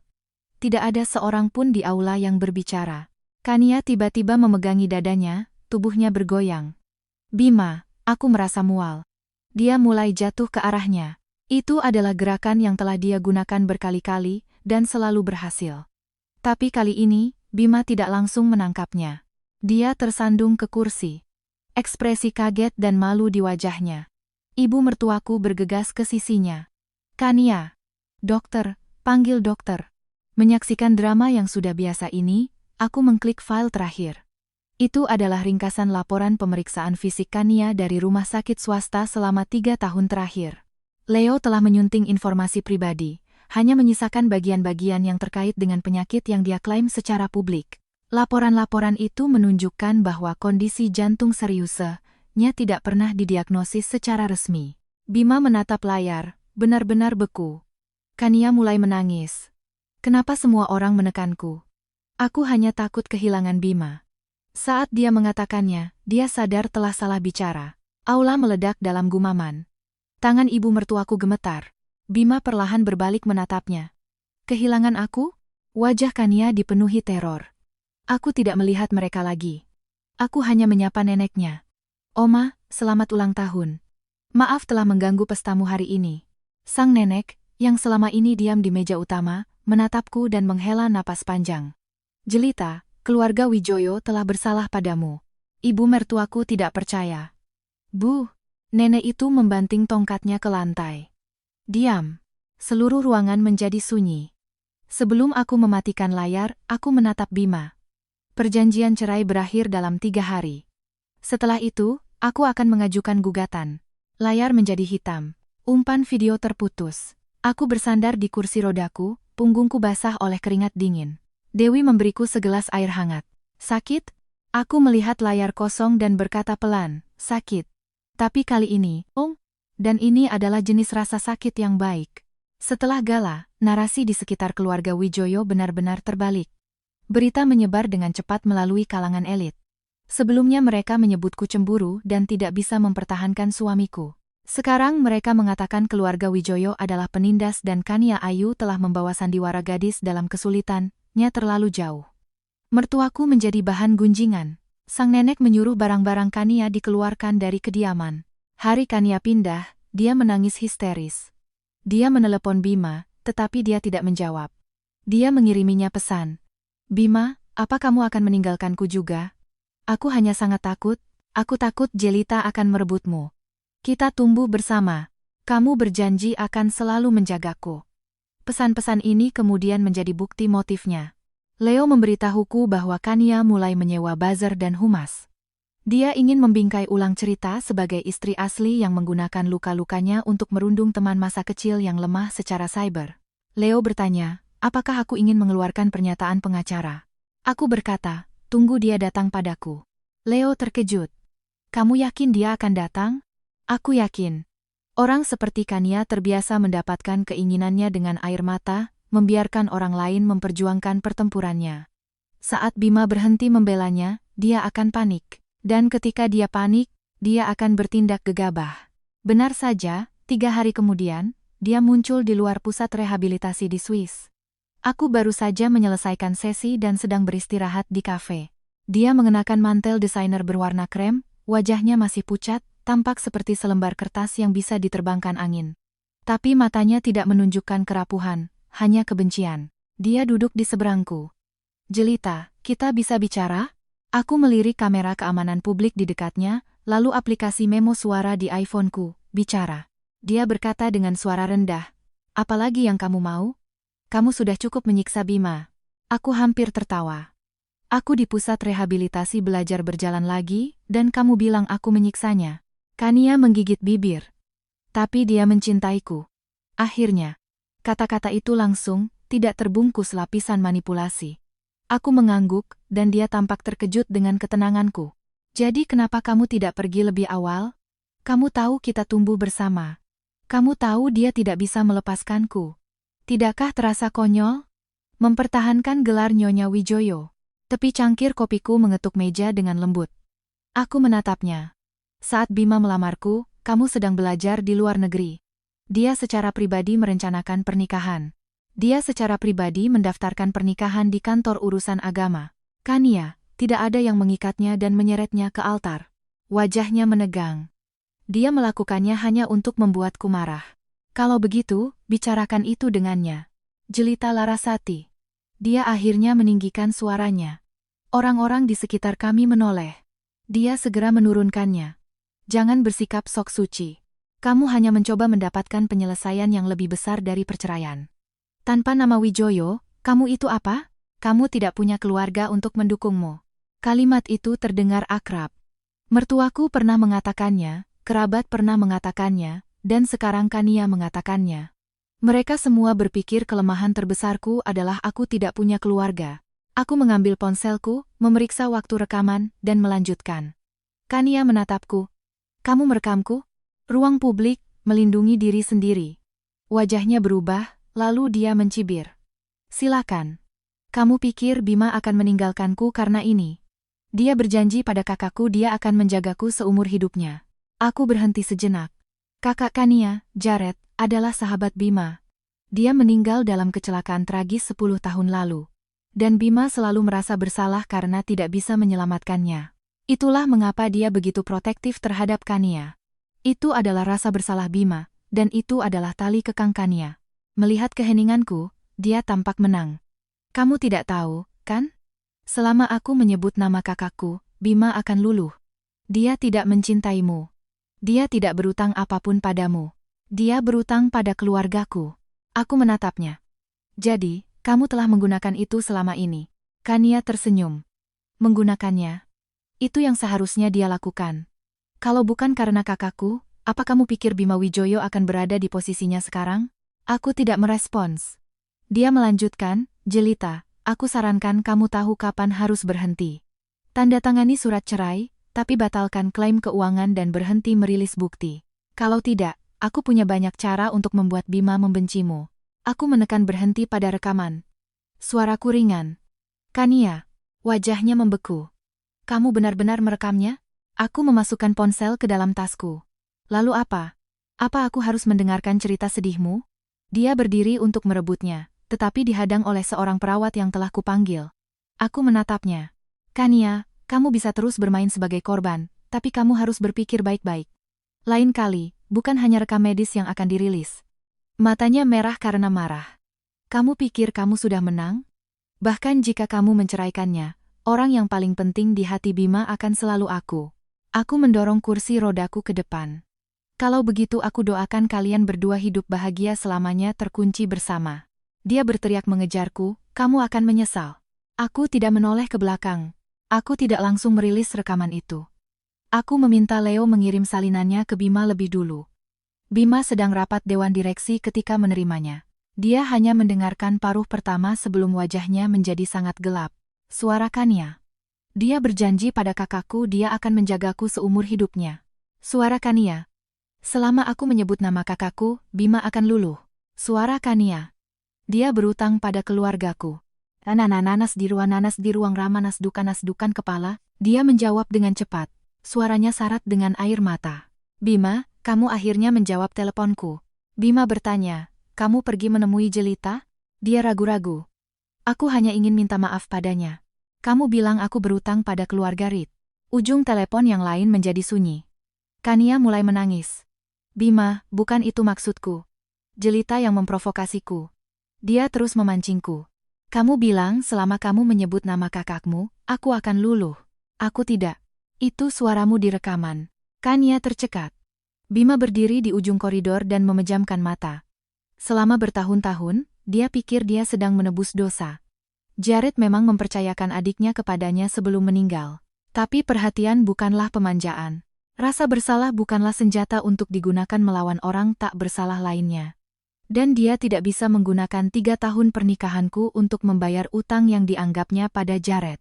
Setelah jeda panjang, dia berkata, Kania, mulai sekarang, aku akan meminta seseorang mengelola dana perwalian dan urusanmu, tapi aku tidak akan lagi terlibat secara pribadi. Kania menjerit, kamu meninggalkanku demi Jelita Larasati? Suara Bima serak. Aku meninggalkannya lebih dulu. Dengan itu, dia menutup telepon. Malam itu, dia memesan penerbangan ke Swiss. Adit mencoba mencegahnya. Pak, Nona Larasati mungkin tidak mau menemui Anda. Bima menatap keluar jendela. Kalau begitu, aku akan menunggu di luar. Adit tidak berkata apa-apa lagi. Semua orang tahu Bima akhirnya mulai menyesal. Tapi penyesalan adalah hal yang paling tidak berguna. Itu tidak bisa mengurangi rasa sakitku di luar ruang operasi sedikit pun.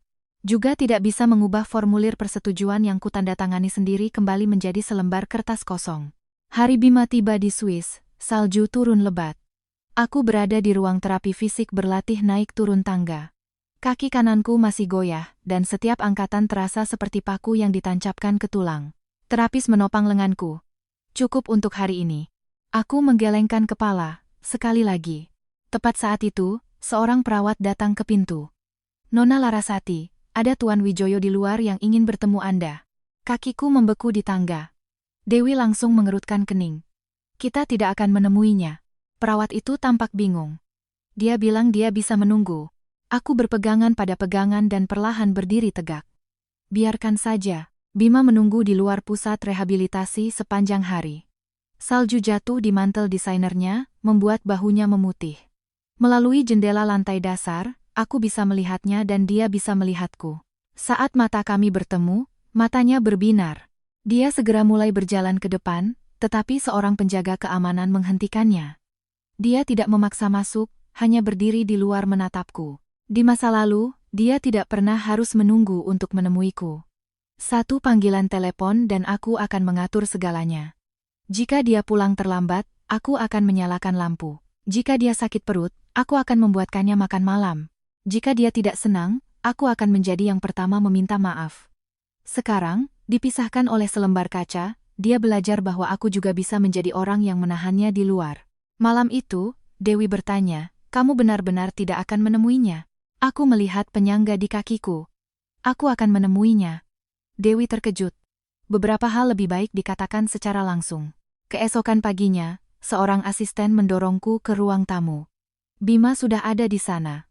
Dia kehilangan banyak berat badan dengan lingkaran hitam di bawah matanya dan janggut tipis di dagunya. Ketika dia melihatku masuk dengan kursi roda, dia langsung berdiri. Yelita. Aku mengangkat tangan. Duduk. Dia tetap berdiri, pandangannya jatuh ke kakiku, lalu ke perutku.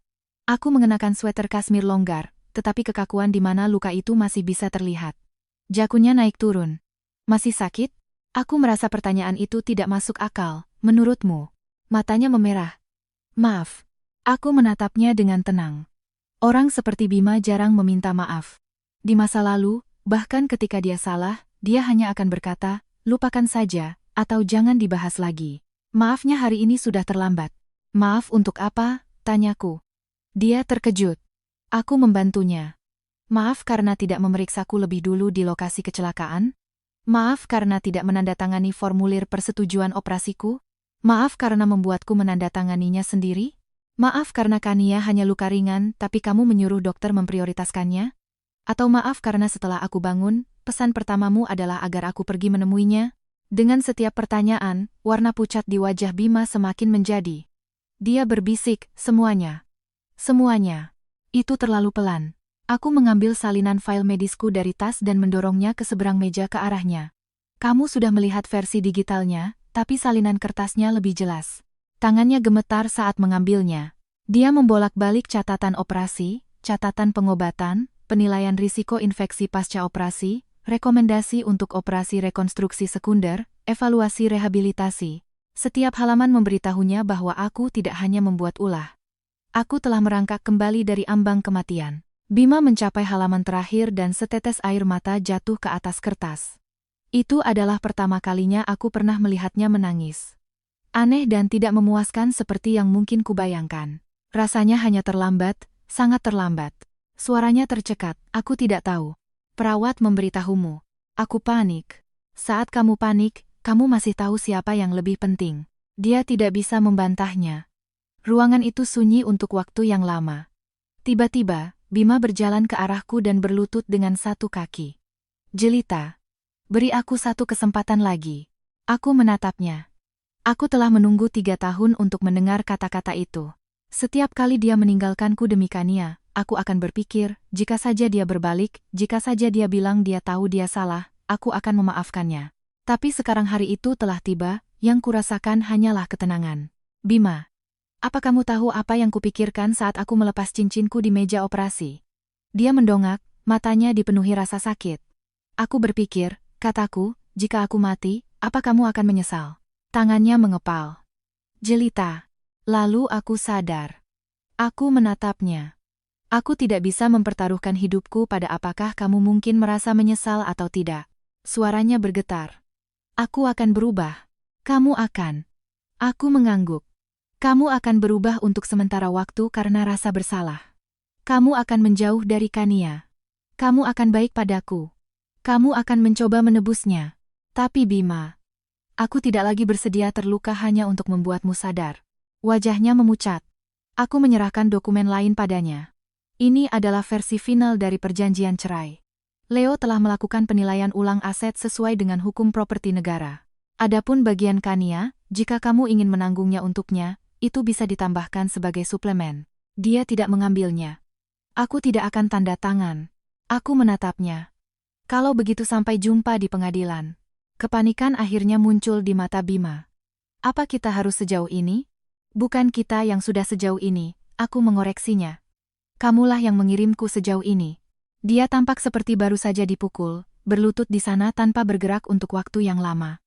Aku meminta asistenku untuk mendorongku pergi. Saat kami sampai di pintu, dia tiba-tiba bertanya, Jelita, seandainya aku menandatangani formulir persetujuanmu lebih dulu hari itu, apakah kita akan berakhir seperti ini? Aku berhenti. Pertanyaan itu tidak ada artinya, tapi aku tetap menjawabnya. Bima, masalahnya bukan satu tanda tangan itu. Dia menatapku.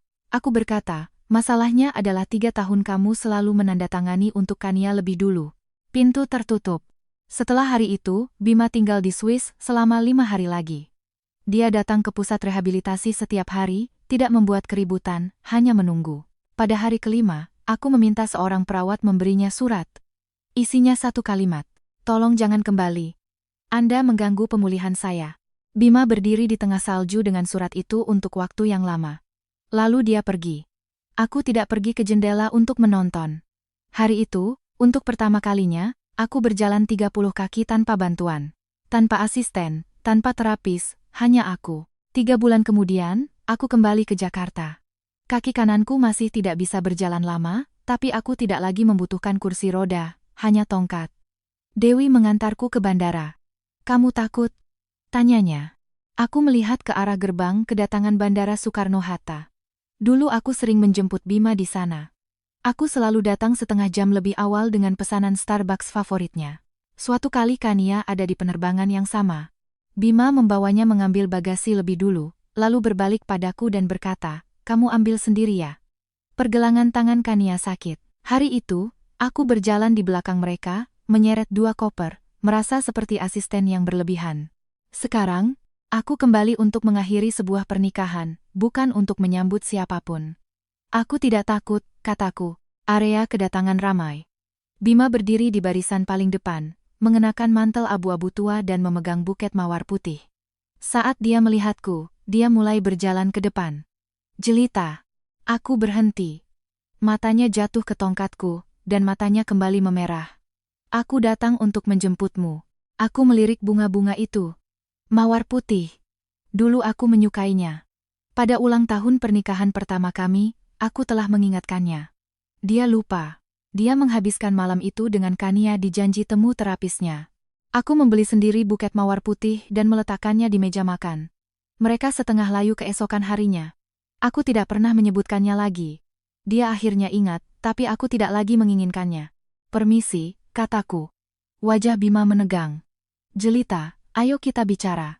Pengacaraku menungguku. Aku bisa ikut. Tidak perlu. Aku berjalan melewatinya. Dia secara naluriah mengulurkan tangan untuk membantuku, tetapi Dewi menahan lengannya.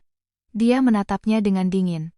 Tuan Wijoyo, tidak dianjurkan bagi Nona Larasati untuk disentuh saat ini. Tangan Bima membeku di udara. Orang-orang di sekitar kami mulai mengenalinya dan berbisik. Untuk pertama kalinya, pria sombong ini tampak benar-benar tersesat di depan umum. Aku tidak berhenti. Uber Black membawaku ke kantor Leo di kawasan SCBD. Surat-surat cerai sudah siap. Leo mengatakan pihak Bima telah mengulur-ulur waktu, menolak untuk menyetujui persyaratan, tetapi sikapnya baru-baru ini melunak. Aku melihat-lihat dokumen. Bukan melunak. Dia mau bernegosiasi. Leo mengangguk. Dia mengusulkan kamu bisa mengambil bagian aset yang lebih besar, tapi dia ingin kamu membatalkan klaim keuangan terhadap Kania dan pengungkapan publik. Aku tertawa. Dia masih mencoba melindunginya. Tidak sepenuhnya, kata Leo. Dia mungkin hanya mencoba melindungi reputasi keluarga Wijoyo. Sama saja. Aku menutup map itu. Kalau begitu kita adakan konferensi pers. Leo menatapku. Kamu yakin? Aku yakin. Kania mendahului kami. Malam aku kembali, sebuah topik menjadi tren di X, Twitter, drama cerai Wijoyo. Artikel itu dibuat dengan ahli untuk mempengaruhi opini. Dikatakan bahwa aku dengan egois pergi ke Eropa setelah kecelakaan, mengabaikan kekhawatiran suamiku. Itu melukiskan Kania sebagai figur adik perempuan tercinta yang telah aku rundung secara jahat di dunia maya. Dikatakan bahwa aku menuntut penyelesaian yang sangat besar, dan bahkan menuntut untuk mendapatkan kembali biaya medis Kania, bahkan tidak menyisakan uang orang sakit. Foto yang menyertainya adalah Bima di bandara dengan bunga, diatur agar terlihat seperti dia dengan penuh kasih, memohon padaku sementara aku dengan dingin berjalan pergi. Komentarnya cepat dan kasar. Istri kok jahat banget. Teman masa kecilnya kan pasien. Nuntut biaya medis itu gila. Suaminya bahkan datang ke bandara buat jemput. Dia jual mahal. Wanita ini hanya penggali emas. Leo menunjukkan layar iPad padaku saat aku sedang mengganti perban. Penerbangan panjang membuat lukanya meradang dan terlalu sakit untuk berbicara. Dia bertanya, haruskah kita mengeluarkan pernyataan sekarang? Aku menggelengkan kepala. Tunggu. Masih menunggu? Biarkan dia menyeret Bima ke dalamnya. Kania tidak akan puas hanya dengan memfitnahku. Yang sebenarnya dia inginkan adalah memaksa Bima untuk berdiri dan melindunginya.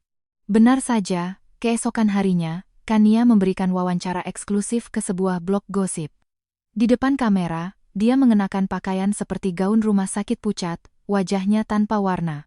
Wartawan bertanya, apa pendapat Anda tentang tuntutan Nona Larasati agar Anda membayar kembali biaya-biaya tersebut? Dia berkata dengan mata memerah, aku bisa mengerti Jelita. Dia mungkin merasa seperti aku merebut Bima darinya, tapi Bima dan aku benar-benar hanya keluarga. Kesehatanku tidak baik, dan aku tidak pernah sengaja mencoba merepotkannya. Wartawan kemudian bertanya, benarkah pada hari kecelakaan, Tuan Wijoyo menandatangani formulir persetujuan Anda lebih dulu? Kania menundukkan kepalanya. Suaranya tercekat. Aku sadar dan tidak sadar. Aku tidak tahu apa yang terjadi di luar. Jika aku menyebabkan Jelita terluka, aku bersedia meminta maaf. Dia tidak menyangkal, juga tidak mengkonfirmasi. Dia hanya menekankan bahwa dia tidak sadar. Di akhir wawancara, dia melihat ke kamera dan berkata, aku harap Jelita berhenti menyiksa Bima karena aku. Dia sudah cukup menderita. Video itu menjadi viral. Departemen Humas Wijoyo Corporation kacau balau. Bima meneleponku. Kali ini, aku menjawab. Suaranya mendesak. Topik yang sedang tren. Bukan aku. Aku tahu. Aku akan menanganinya. Bagaimana? Dia terdiam. Aku mengatakannya untuknya. Membuat Kania minta maaf, mengeluarkan surat somasi, dan merilis pernyataan samar tentang itu sebagai masalah keluarga pribadi. Suara Bima serak. Aku tidak mau kamu diserang lagi. Kalau begitu kita lakukan dengan caraku. Cara apa? Konferensi pers publik. Dia menarik napas tajam. Jelita. Membuat ini menjadi tontonan media yang lebih besar juga tidak akan baik untukmu. Aku berkata pelan. Ketika aku hampir sekarat, apa kamu juga berpikir membuat keributan akan terlihat buruk? Saluran telepon menjadi sunyi. Aku melanjutkan. Bima. Aku tidak takut membuat keributan. Yang aku takutkan adalah setelah selamat, aku masih harus menelan kebenaran demi kamu. Aku menutup telepon. Konferensi pers ditetapkan 3 hari kemudian di ballroom Hotel Mulia. Aku tidak menggunakan saluran Wijoyo atau mengundang wartawan tabloid, hanya media terakreditasi seperti Kompas dan The Jakarta Post bersama dengan kerabat dan sosialita Wijoyo yang ada di gala ulang tahun. Leo mengingatkanku, ini akan menjadi pukulan terakhir. Aku mengangguk. Kalau begitu mari kita buat itu berarti. Malam sebelum konferensi, Bima datang ke hotelku. Dia tidak naik, tetapi menyuruh konsierge mengantarkan sebuah kotak. Di dalamnya ada cincin kawin dan catatan tulisan tangan. Jelita, aku tahu aku tidak punya hak untuk meminta maafmu, tapi aku tidak tega membuang cincin ini. Apapun hasilnya besok, aku akan menerimanya. Aku melihat cincin itu. Masih ada bintik gelap kecil di atasnya, sisa darahku. Aku menutup kotak itu dan memberikannya kepada Leo. Bawa ini besok, Leo bertanya, kamu akan mengembalikannya padanya? Aku menggelengkan kepala dan melihat keluar jendela. Bukan mengembalikan. Aku menutup sebuah kasus. Pada hari konferensi pers, aku mengenakan gaun hitam, ujungnya cukup panjang untuk menutupi bekas luka di kakiku. Aku meletakkan tongkatku di sisiku. Aku tidak memakai riasan tebal atau mencoba terlihat lemah. Aku hanya menyiapkan semua bukti secara kronologis. Bima datang. Dia duduk di barisan depan. Kania tidak di sampingnya. Orang tuanya juga datang, ekspresi mereka muram. Sang nenek tidak hadir, tetapi dia mengirim pengacaranya dengan sebuah pesan. Keluarga Wijoyo berutang permintaan maaf publik kepada Jelita Larasati. Saat itu diumumkan, suasana di ruangan berubah. Kania adalah yang terakhir tiba. Dia mengenakan masker, hanya matanya yang memerah yang terlihat. Ketika dia melihat media, dia secara naluriah mulai berjalan ke arah Bima, tetapi dia tidak menyisakan kursi untuknya. Dia dibiarkan berdiri canggung sebelum menemukan kursi di barisan belakang. Pukul 10 pagi tepat, konferensi dimulai. Leo berbicara lebih dulu. Konferensi hari ini hanya akan membahas 3 hal. Pertama, fakta medis dari kecelakaan mobil. Kedua, apakah Nona Jelita Larasati secara jahat merundung Nona Kania Ayu di dunia maya. Dan ketiga, legalitas pembagian aset perkawinan menurut hukum negara. layar besar menyala. Klip pertama adalah garis waktu dari UGD. Videonya diburamkan untuk privasi, tetapi audionya sangat jernih. Perawat. Pak Wijoyo, Nona Larasati juga butuh tanda tangan. Suara Bima. Dia sadar, kan? Selamatkan Kania dulu. Gelombang keheningan menyelimuti ruangan. Bima di barisan depan memejamkan mata. Dia telah mendengar kalimat ini berkali-kali, tetapi mendengarnya disiarkan di depan umum masih seperti pisau yang menancapkannya di kursinya. Video berlanjut. Perawat. Kondisi Nona Larasati lebih kritis. Bima. Prioritaskan Kania. Seseorang di antara penonton bergumam, itu gila. Kania terus menunduk, jari-jarinya memilin kain gaunnya. Berikutnya adalah 2 laporan triase. Trauma level 1 milikku versus level 3 miliknya. Leo tidak emosional, hanya menyatakan fakta. Nona Larasati menandatangani formulir persetujuan risiko bedahnya sendiri pada pukul 14,56. Formulir persetujuan observasi Nona Kania ditandatangani oleh Tuan Wijoyo pada pukul 14.51. Seorang reporter mengangkat tangan. Jadi, Nona Kania tidak menjalani operasi darurat? Leo menjawab, tidak. Dia hanya diobservasi. Ruangan meledak dalam gumaman. Kania tiba-tiba berdiri. Aku tidak tahu. Aku benar-benar berpikir aku akan mati. Semua kamera beralih padanya. Air mata mengalir di wajahnya. Kenapa semua orang mengeroyokku? Aku juga korban. Aku mengambil mikrofon. Kania, tidak ada yang menyangkal kamu berada dalam kecelakaan mobil. Tapi kamu tidak bisa menggunakan luka ringanmu untuk menutupi fakta bahwa orang lain ditinggalkan ketika mereka terluka parah. Dia menatap Bima, menangis. Bima, katakan sesuatu. Bima menatapnya. Setelah jeda yang lama, dia berkata, jelita mengatakan yang sebenarnya. Kania tampak seperti baru saja ditampar, wajahnya langsung memucat. Bagian kedua adalah tentang dugaan perundungan siber. Leo menampilkan tangkapan layar postingan media sosial Kania, wawancaranya, dan bukti transfer untuk para buzzer. Pembayaran itu bukan dari Kania sendiri, tetapi dari asistennya dengan dana yang dilacak kembali ke rekening ibunya. Kania tercekat. Itu ibuku. Dia hanya khawatir padaku. Tidak ada hubungannya denganku. Leo dengan tenang menyatakan, Nona Ayu, pernyataan dalam wawancara Anda mengenai Nona Larasati yang memaksa cerai, menuntut penyelesaian yang selangit, dan merundung pasien sudah merupakan pencemaran nama baik. Kami akan menindaklanjutinya dalam gugatan perdata terpisah. Kania ingin membantah, tetapi asistennya menariknya kembali. Dia akhirnya mulai takut. Bagian ketiga adalah penyelesaian keuangan. Layar menunjukkan laporan bank satu persatu. Biaya yang dibayar Bima untuk Kania, dana yang telah aku talangi untuk retret orang tuanya, biaya acara amal kediaman. Setiap transaksi memiliki tanggal, tujuan, dan sumber. Seorang reporter The Jakarta Post yang paham hukum bertanya, jadi, Nona Larasati menuntut pengembalian aset perkawinan yang secara sepihak dihadiahkan kepada pihak ketiga? Leo mengangguk. Benar. Dan jumlahnya telah diverifikasi. Telah diaudit secara awal oleh firma akuntansi forensik dan dapat disertifikasi secara hukum. Ibu mertuaku tidak tahan lagi. Dia berdiri. Jelita, apa kamu harus menyeret nama Wijoyo sepenuhnya ke dalam lumpur? Aku menatapnya.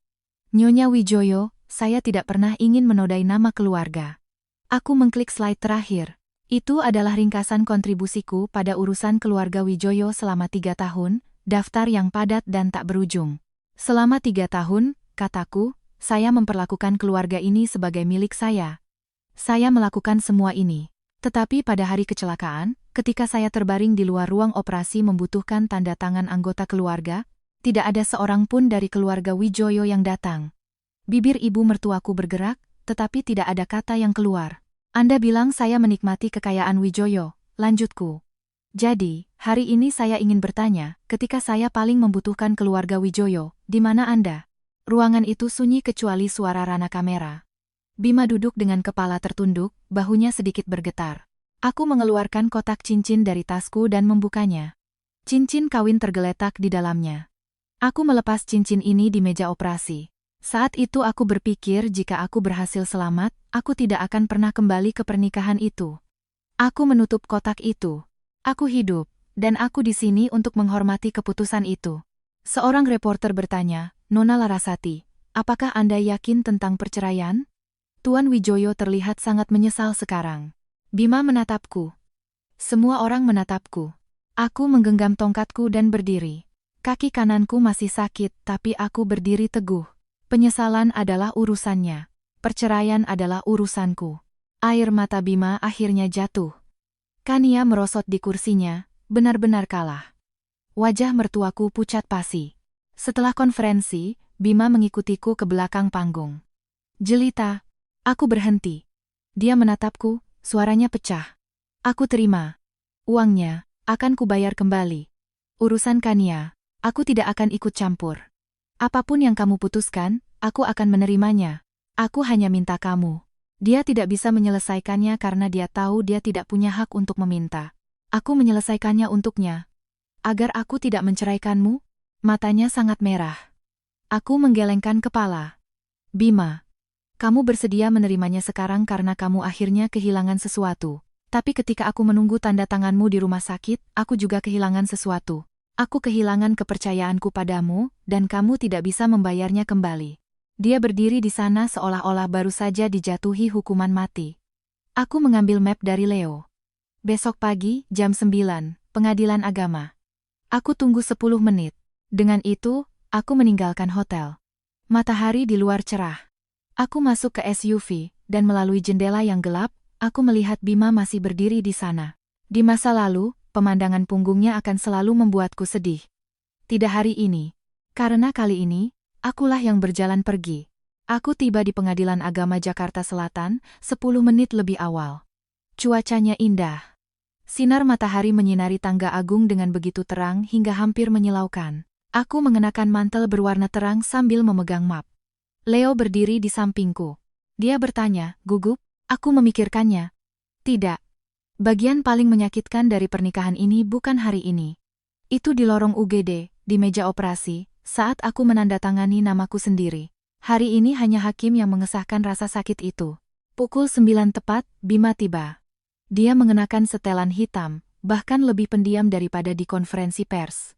Tanpa asisten, tanpa orang tua, tanpa Kania. Hanya dia. Dia berjalan ke arahku, pandangannya jatuh pada jari manikku yang telanjang. Bagaimana kakimu? Sudah berfungsi. Dia mengangguk. Baguslah. Kami masuk bersama. Ketika kami berdiri di hadapan hakim, untuk menyelesaikan surat-surat, dia menatap kami. Mungkin terkejut bahwa dua orang yang terlihat begitu tenang sedang membubarkan pernikahan. Dia bertanya. Sesuai prosedur, apakah kedua belah pihak memasuki perjanjian ini secara sukarela? Aku berkata. Saya bersedia. Bima terdiam selama 2 detik. Hakim bertanya lagi, Tuan Wijoyo? Dia menatapku dan matanya menahan begitu banyak penyesalan, rasa sakit, kerinduan, dan sepotong harapan yang kecil dan rendah hati. Tapi aku tidak goyah. Akhirnya, suaranya serak, dia berkata, saya bersedia. Ketika hakim menandatangani dan membubuhkan stempel pada dokumen, suaranya pelan, tetapi rasanya seperti menghancurkan dinding tua terakhir di dalam diriku. Akta cerai ada di tanganku, setumpuk kertas dengan stempel resmi hakim. Aku melihatnya selama 2 detik dan memasukkannya ke dalam tas jinjingku. Bima mengikutiku keluar dari gedung. Di tangga, dia akhirnya berbicara. Jelita. Aku berhenti. Dia berkata, aku tahu sudah terlambat untuk apapun yang kukatakan sekarang, tapi aku masih ingin memberitahumu. Aku memang mencintaimu. Aku menatapnya. Di masa lalu, kata-kata itu akan membuatku luluh untuk waktu yang lama. Tapi sekarang yang kurasakan hanyalah rasa kasihan. Bima, kamu mungkin pernah mencintaiku. Matanya sedikit berbinar. Aku melanjutkan, tapi kamu lebih mencintai ide tentang dirimu yang terharu oleh cintamu sendiri. Wajahnya memucat. Kamu merawatkannya karena kamu melihat dirimu sebagai pahlawan yang setia. Kamu menikahiku karena kamu pikir aku bijaksana dan cocok untuk nama Wijoyo.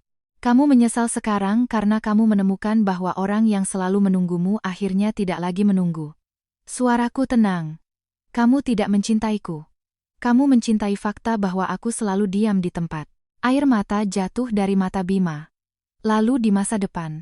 Masa depan tidak ada hubungannya denganmu. Setelah mengatakan itu, aku berbalik dan menuruni tangga. Dia secara naluriah mengambil langkah untuk mengikuti, tetapi Leo menghalangi jalannya. Bima tidak mengejar. Saat aku masuk ke mobil, aku melihatnya di kaca spion, masih berdiri di depan gedung pengadilan. Matahari menyinarinya, Tetapi dia tampak seperti berdiri di tengah badai salju yang tidak akan pernah berakhir. Setelah perceraian, penyelesaian keuangan bergerak cepat melalui jalur hukum. Bima tidak mengulur-ulur. Dia mengembalikan bagian aset perkawinan yang telah dia berikan kepada Kania dan memberiku kompensasi untuk biaya yang telah aku tanggung untuk keluarganya.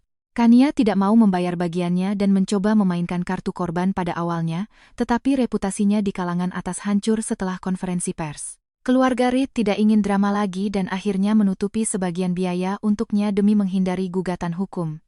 Dia mencoba menemui Bima beberapa kali, tetapi dia tidak pernah bertemu dengannya. Kudengar dia pernah menangis sampai pingsan di luar gedung Wijoyo Corporation di Jakarta. Kali ini, sebuah ambulans datang, tetapi Bima tidak pernah turun. Kania akhirnya pergi ke Eropa, bukan untuk berobat, tetapi karena keluarganya mengirimnya pergi untuk menghindari skandal. Mertuaku juga menjadi jauh lebih tenang. Sang nenek secara pribadi mengembalikan dana yang telah aku talangi untuk kediaman melalui transfer kawat dan menyuruh pengacaranya mengantarkan surat permintaan maaf. Aku menerima uang itu. Aku tidak membuka surat itu. Beberapa permintaan maaf tidak perlu dibaca. Aku lebih suka mempercayai laporan bank. 6 bulan kemudian, pameran seni soloku dibuka di sebuah galeri di Kemang. Temanya adalah menyelamatkan diri. Lukisan pertama adalah koridor rumah sakit putih. Di kejauhan, pintu ruang operasi bersinar dengan lampu merah. Di sisi kiri koridor berdiri punggung kabur seorang pria. Di sebelah kanan, di atas brangkar, seorang wanita mengulurkan tangan berlumuran darah untuk menandatangani namanya sendiri di selembar kertas. Banyak orang berdiri di depan lukisan itu dalam diam. Ketika Dewi melihatnya, matanya merah. Jelita, kamu benar-benar sudah move on. Aku tersenyum. Aku masih bergerak. Kakiku memiliki efek samping permanen. Sakit saat hari hujan. Bekas luka di perutku tidak akan pernah hilang. Tapi aku tidak lagi takut melihatnya. Itu bukan tanda malu. Itu adalah bukti bahwa aku selamat. Pada hari kedua pameran, Bima datang. Dia tidak masuk. Hanya berdiri di seberang jalan menyaksikan orang-orang datang dan pergi dari pintu masuk galeri. Leo bertanya apakah aku ingin keamanan memintanya pergi. Aku melirik keluar jendela. Tidak perlu. Jika dia ingin berdiri di sana, biarkan saja. Tapi dia tidak bisa masuk lagi. Di dalam galeri, seorang gadis muda berdiri di depan lukisan, menyelamatkan diri untuk waktu yang lama. Dia bertanya padaku, "Kak, pada akhirnya, apakah wanita di lukisan itu berhasil membuat pria itu berbalik?" Aku berpikir sejenak dan berkata, "Berhasil." Gadis itu tampak terkejut. Aku tersenyum dan menambahkan, "Tapi wanita itu sudah tidak menginginkannya lagi." Gadis itu tersenyum juga. "Bagus sekali." "Ya, itu bagus." Dulu aku berpikir Bima yang berbalik padaku akan menjadi akhir bahagia ala filmku. Belakangan, aku sadar bahwa kepuasan sejati adalah mengetahui bahwa apakah dia berbalik atau tidak, aku bisa terus berjalan ke depan. Pada hari terakhir pameran, aku menyegel cincin kawin di dalam etalase kaca. Di sebelahnya, aku menulis satu baris teks kecil, dilepas di meja operasi. Tidak ada tuduhan, tidak ada kebencian. Hanya sebuah fakta. Sama seperti hidupku sejak hari itu dan seterusnya. Tidak lagi membutuhkan tanda tangan orang lain.